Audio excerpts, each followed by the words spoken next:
Hey, what's up, guys? It's Mike from the Maestro Vintage YouTube channel. It's been a while, probably a couple years since I've put anything up. And after the year we've had so far with COVID and quarantine, it's kind of put me in a position of like rebuilding my business and trying to take it in a different direction. So I thought it'd be a good time to update you guys. Before COVID and last year, we had people that were listing for. We had two people that were doing listings part time, and we were doing all of our sourcing from the Salvation Army outlet. And so we were getting a lot of cheap inventory. We were going with quantity, and we built up the size of the store, which definitely helped us this year because we didn't list for about 4 months during quarantine. So now we're back out thrifting again. We're building the store back up. We don't have anybody listing with us or for us. My wife does pictures and shipping, and I do the sourcing and the listing. So, sorry, I hear my kids yelling outside. So, anyways, I wanted to update you guys, and this is just going to be a basic video of some of the stuff that I'm selling right now, just a handful of things from the last week. And it'd be cool to start this journey back up. So without further ado, I'll go through some sales on eBay, then a couple on Mercari and on Poshmark. Because one thing I have done was add in Mercari. I have been dragging my feet on with that for a while now. So now almost everything that we list goes up on eBay, Posh, and Mercari. So this first item was just an older Abercrombie and Fitch navy blue puffer vest. This was a down-filled one. No, this actually wasn't a down-filled one. It was a fleece-lined. Down-filled puffer vests and jackets actually usually go for more. But this one went for $27.71 plus shipping. Next up, we have a while back I bought like 3 or 4 of these, and they were old Tropicana Hawaiian shirts.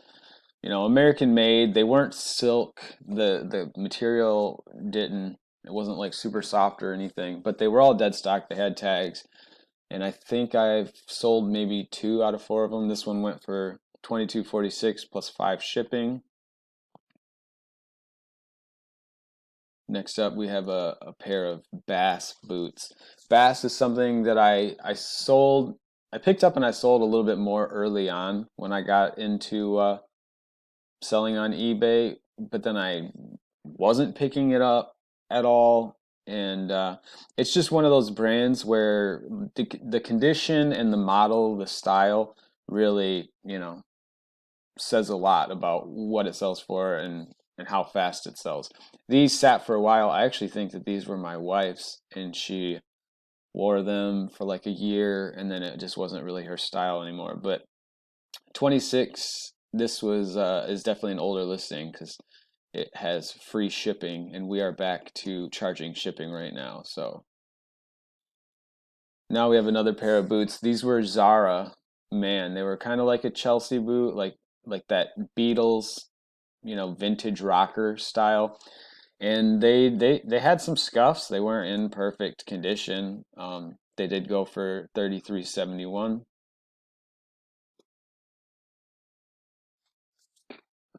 All right, this is interesting. This is a crew neck sweatshirt that I bought, I think, just last week.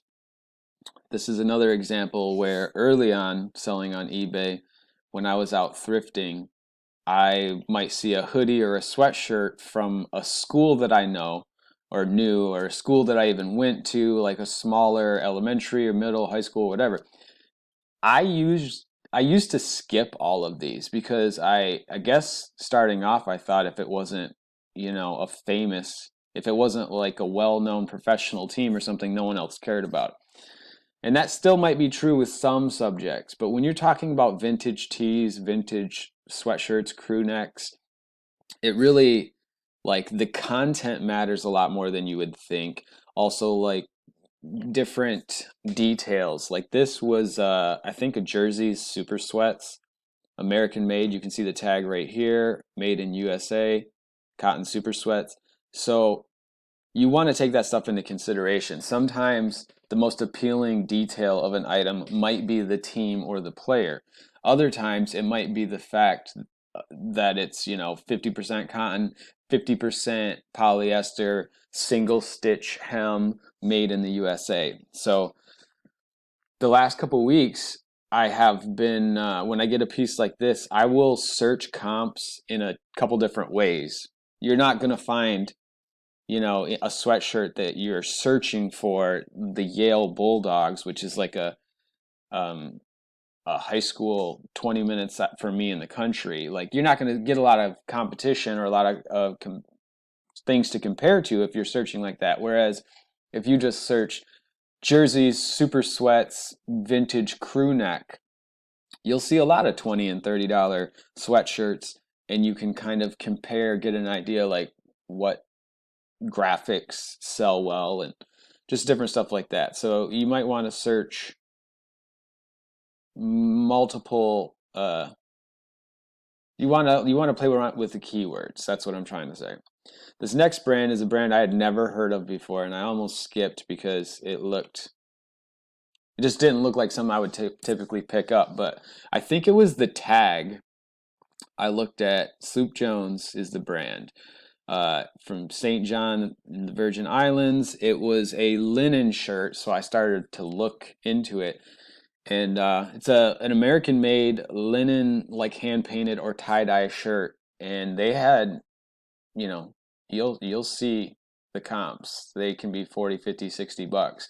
I think I listed this one at $49.95, and I believe I took an offer of 40 on it. And next up, I really need a new computer. I'll tell you that. I haven't figured out or set up my Mac to record yet. There's still like certain things. I've been using an iMac for a year now, and there's certain things I still use my PC for.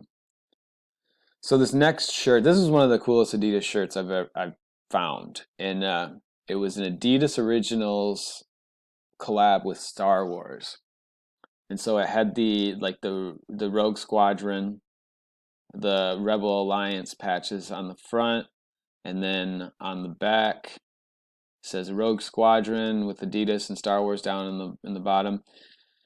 When I listed this, I didn't see anything else online. There were a few solds from like 40, and then one took an offer on like 70. I had it at $49.95, and I believe it ended up selling for 37 and some change. Now we have a few Mercari sales. I've only been listing on Mercari for like a couple weeks now. This first pair was an old pair of Nunbush or Noonbush. I don't even know how to really say that. But they were wingtip shoes. The thing about these wingtips is that they were V cleats. So if I pull up this last picture, you can see these little metal spikes in the heel. Those are known as V cleats, and they will make shoes much more durable, as well as, they'll sell for more.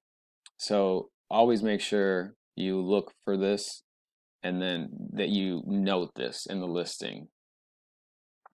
Anyways, those went for 25. They were old, and it was not the strongest brand, but if you get like some V cleat, Johnston Murphy's or Florsheim or Allen Edmonds, any of these higher end brands are even more valuable when they have that type of sole or that type of heel. This was a pair of North Face shorts, women's shorts. This is the type of thing that I sold a lot more of before, and I'm trying to get away from. However, I think I just got these really cheap, and I'm trying to build up sales on Mercari now. So, 11 plus shipping. I probably paid $1. Now, for the last few sales are coming from Poshmark. So this first pair is a men's pair of silver Grayson bootcut jeans. I probably paid about $4.99 for these. A lot of the thrift stores around here, denim is usually $4.99, $5.99, $6.99. Some places are starting to mark it up more, but so $5 to $25. Silver sells pretty good for me. And then vintage Tommy Hilfiger jeans. These were the carpenter jean style. They got the extra pockets here, and then the flag logo on the hammer strap right here with the big flag logo. I sold these for 25. I had them listed higher, and I had them listed on eBay and Posh also, or Mercari also. But I'm just trying to move things quicker right now. So 25, and I took the offer. This last pair is it's actually two pair. I had two different pairs of polo shorts listed, and I didn't know how to pull up the sale without showing the buyer's info. So the red pair, these were vintage. I didn't put it in the title though because I wasn't completely sure. Red paisley shorts. These ones were cotton. I listed them at 25. The second pair, the blue ones, were a silk and linen combo. So I had these up at 40, but a buyer emailed me and we negotiated back and forth, and he ended up taking both of them for 50 plus shipping. So I knocked 15 bucks off the silk pair, and I was happy with that. So anyways, that's it for this first video. I'm going to try to start doing these again. I'm going to try to start documenting some of the things that we are doing to try to rebuild and get back where we were before quarantine, as well as grow beyond that. Hopefully we can start working on getting some replenishables in there or wholesale, something that takes care of a lot of the inventory and brings extra income in so that I can afford to just do more thrifting the way that I like to. And that's like looking for stuff that I like, vintage stuff, vintage tees, hoodies, outdoor, uh, adventure sports apparel, stuff like that. And then my business doesn't solely depend on the thrift store. So, anyways, my name's Mike. Thanks for watching. Subscribe, like, comment, all that good stuff. We'll talk to you soon.